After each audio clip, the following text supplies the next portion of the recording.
Yes Chairman, po. binasa ko itong iyong official statement kahapon. Alright? Opo, sir. Sige. Babasahin ko itong last part ha. Ito, babasahin ko in toto. Ikaw ba gumawa nito, Chairman? Yes po, sir. Okay, ako ba? Ito, babasahin ko. Sinasabi ko sa inyo, COMELEC, at sa nagko-control sa COMELEC, kapag kami hindi ninyo pinaupo at hinayaan lamang magsalita sa advokasya namin sa bansa, sasabihin namin sa taong bayan lahat ng kalokohan sa Kongreso at COMELEC kung papaano nagkakapera ng milyon-milyon sa mga desisyon, accreditations, and projects at funds ang karamihan sa inyo dyan. Wala kaming pakialam dyan sa mga pamemera ninyo sa gobyerno dahil hindi kami kasali dyan at busy kami sa pakikipaglaban sa mga kalaban ng gobyerno. Pero kapag kami na binoboto ng milyong-milyong Pilipino ay tatarantaduhin ninyo, ikikwento namin lahat sa taong bayan ang mga kalokohan ninyo sa gobyernong ito. Yan po. Yan ba inaamin nyo sa inyo galing, Chairman? Yes po, sir. Sa Okay. akin po yan. Dahil totoo Okay. po yan. Opo, sige. So ganito po, ito pong inyong sinasabi na meron kayong mga impormasyon na alam sa mga kalokohan kung paano nagkakapera sa mga desisyon, umano, accreditation at mga project at funds, meron ditong kulatilye kung hindi kayo ipoproklama. Kapag ba kayo pinroklama na, hindi nyo ito gagawin na? Hindi, sir. Ginagawa namin yan. Alam nyo, ang Duterte Youth Party List po, ang kaisa-isang nakaupo sa Kongreso na nag-file ng panukalang batas para ibalik yung death penalty sa mga kurakot, sa mga teroristang NPA at sa mga kriminal sa ating gobyerno.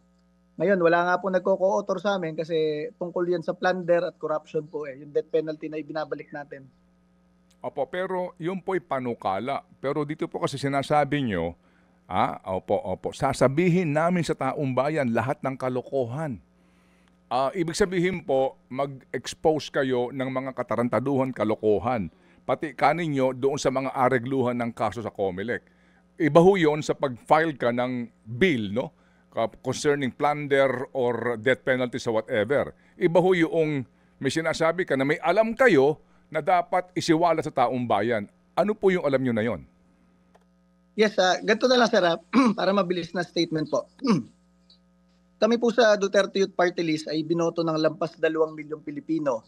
At nakita namin, kahit yung ating mga pulis at sundalo sa local absentee voting, ang pinakamalaking boto po nila, Duterte Youth Party List.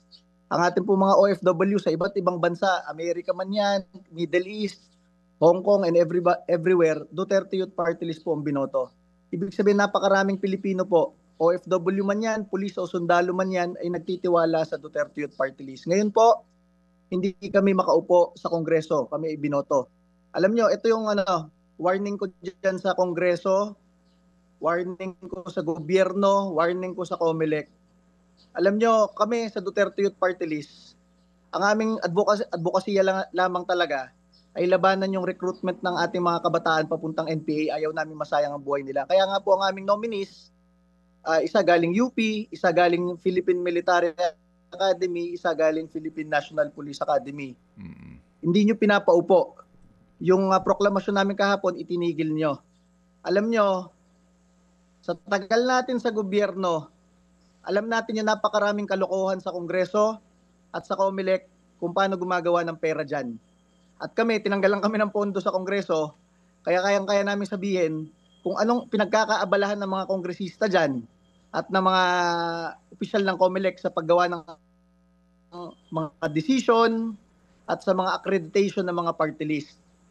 May mga opisyal dyan ng COMELEC, abogado pa namin dati. Sila mismo yung nagsasabi sa amin kung magkano dapat ang ibayad sa mga COMELEC commissioner noon para manalo sa kaso. Wala kami pambayad, kaya nga kami hindi naka-move on dati kay Rowena Guanzon. Ko sa inyo, kami po ay hindi trapo.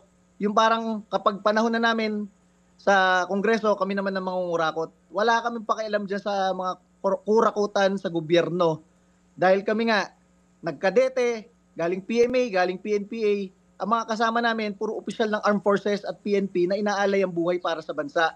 Kaya kung pipigilan nyo kami makaupo, talagang sinasubvert nyo yung demokrasya ng bansa, sasabihin namin sa taong bayan kung gaano kalala ang korupsyon at pandarambong sa gobyerno na sa sobrang lala, kahit saan ka tumingin, alam mo, nangungurakot yung mga tao sa gobyerno. Alam nyo, isang masabi ko sa inyo, kapag kami ay hindi nyo pinaupo next week at hinayaan nyo kami, maging oposisyon man lang o ipagpatuloy ang advokasya namin sa Kongreso laban lang sa NPA, yun lang ang aming talagang pangarap sa buhay, makipag-away dito sa mga makakaliwang to. Pag kami hindi nyo hinayaang makaupo next week, binoto kami ng taong bayan.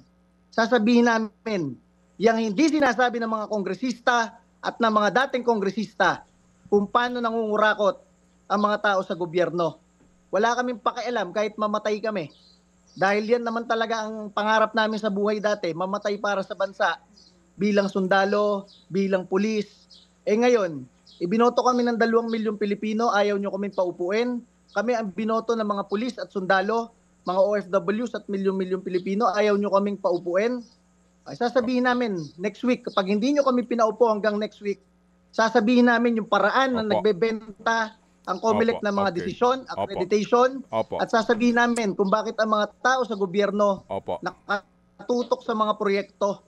Hindi naman engineer yung mga nasa gobyerno, bakit namimili ng proyekto? Sasabihin namin kung paano namimera ang mga tao sa gobyerno. So Chairman, yan pong inyong sinasabi na yan, Chairman, ay may kondisyon kapag hindi kayo pinroklama. Tama po ba? Opo. Kapag ho ba kayo Ang masabi ko sa inyo, Sir Ted, it is very vast. Alam niyo yan, sir, dati kayong kongresista, napakalawak ng sinasabi kong sistema na hindi kaya ng isang tao to. Kaya kami hinay-hinay sa paggawa ng mga paraan. Una, hindi kami nakikilahok sa ganyan. Pangalawa, nagpapanukala kami ng batas patungkol sa plunder. Hindi namin kaya ng isang tao to. Pero kung i-corner kami ng ganito, na talagang wala nang demokrasya sa bansa eh. Ang demokrasya dito sa Pilipinas, ipinapakita lang every 3 years kapag bumoboto. Kahit anong abuso ng gobyerno, hindi mo na matatakel yan in the next 3 years kasi nga, yun lang yung paraan na para ipakita may demokratikong bansa, bumoto. Ngayon, binoto na kami ng 2 milyon, ayaw pa kami paupuin.